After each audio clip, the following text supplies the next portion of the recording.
Bonjour à tous, mon nom est Pascal Borel et je vous parle des montagnes suisses. Aujourd'hui, un retour encore sur le coronavirus. J'aimerais parler aujourd'hui des différents tests qui existent parce que c'est un moyen de retrouver votre liberté. Aujourd'hui, il y a les tests PCR qui sont une augmentation de la quantité de charge virale, enfin de matériel génétique à l'intérieur d'un test, d'un échantillon. Et on peut faire un PCR x20, x25, x30, voire x50. Et on sait tous qu'à partir du moment où vous augmentez la quantité de matériel génétique que vous testez, au-delà de 20 cycles PCR ou de 30 pour certains pays qui choisissent de donner 30 plutôt que 20, vous aurez des résultats qui seront positifs tout le temps. Parce que vous augmentez tellement la quantité de matériel génétique que vous testez que même si c'est sous forme de traces, vous aurez un résultat positif. On compte même aujourd'hui que les tests PCR donnent environ 70% de résultats positifs de gens qui ont certainement été exposés au virus à un moment donné, mais qui sont plus contagieux depuis plusieurs semaines. Donc ça veut dire qu'on demande à des gens d'être en quarantaine alors qu'ils ne sont absolument pas dangereux pour les autres. Il y a un deuxième type de test, qui est les tests rapides qui mesurent les polypeptides, les protéines qui sont associées à la duplication du virus. Ces tests, vous pouvez les faire à la maison. C'est une petite barrette que vous avez à côté de votre brosse à dents et vous la prenez, vous faites votre test et dans les 15 minutes, vous avez un résultat positif, négatif. Et la beauté du geste, c'est que si vous n'êtes plus avec une charge virale importante, donc vous n'êtes plus contagieux, vous le saurez immédiatement. Alors qu'avec le test PCR, non seulement vous devez attendre 1, 2, des fois 3, 4 jours avant d'avoir le résultat du test, mais donc ça viendra après, donc vous allez continuer à bouger à l'intérieur de votre communauté humaine en étant contagieux, en propageant la maladie.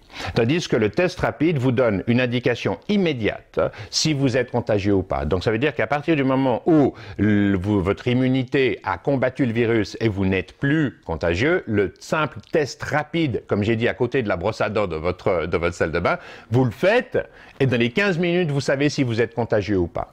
Donc, c'est une façon de vous réapproprier de vos libertés. Le problème, c'est qu'aujourd'hui, on n'est pas dans une crise médicale, on est dans une crise de santé publique. À savoir que les gens qui sont en position de le faire veulent utiliser la crise en question pour se faire des marges de profit qui sont indécentes. C'est toujours la même chose. Dès qu'il y a une crise quelque part, il y a des gens qui essayent d'en tirer parti pour ramener l'efficience dans le marché, pour sortir de la crise, mais si possible, en s'en mettant plein les poches. C'est comme ça. Et aujourd'hui, que ce soit les politiques qui sont manipulés par l'industrie pharmaceutique, par l'industrie médicale, ne vont faire la promotion que des tests les plus chers. Si on a une solution simple et rapide pour redonner de la liberté aux citoyens, pour leur permettre de s'autogérer, de prendre leurs responsabilités, c'est pas une bonne chose. Parce qu'on veut que les responsabilités soient données à l'étage supérieur, à votre gouvernement, entre guillemets, qui est censé prendre soin de vos intérêts, mais qui clairement prend soin des intérêts financiers de leurs conseillers. On ne peut pas leur reprocher, encore une fois, ils n'ont rien d'autre que les conseillers en question pour pouvoir prendre des décisions.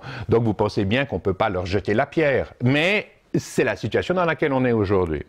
De plus, si c'est vous qui faites les tests, vous aurez beaucoup moins peur parce que vous savez que vous n'êtes pas contagieux, que vous ne risquez pas de contaminer qui que ce soit, et c'est pas dans l'intérêt de nos gouvernements de faire en sorte que nous n'ayons plus peur, parce qu'on fait faire n'importe quoi à une personne qui a peur. C'est une évidence.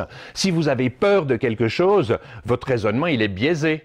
Aujourd'hui, on ne va pas essayer de vous sécuriser, de vous redonner confiance en la machine. C'est une évidence. On veut que vous ayez peur et tout va dans ce sens. Donc, dans certains États, par exemple aux États-Unis, ça atteint des sommets, c'est monstrueux. Dans certains États, ils exigent qu'au-delà de 5 personnes dans la même pièce, quand vous êtes chez vous, en famille, vous portiez un masque. Et il y a même des unités qui vont vérifier chez vous, dans votre sphère privée, si vous portez le masque ou pas. C'est une volonté de contrôle absolu. Et c'est comme ça qu'on nous prive petit à petit des libertés que nos ancêtres nous ont données. C'est une monstruosité, mais c'est ce qui se passe en ce moment. Donc aujourd'hui, il faut impérativement que les barrières politiques et les barrières de l'industrie pharmaceutique et médicale soient levées pour qu'on ait accès à ce type de test qui fonctionne beaucoup mieux. Voilà. Je vous remercie infiniment pour votre aimable attention. Paix à vous, paix à tous les citoyens de la planète. Peace out.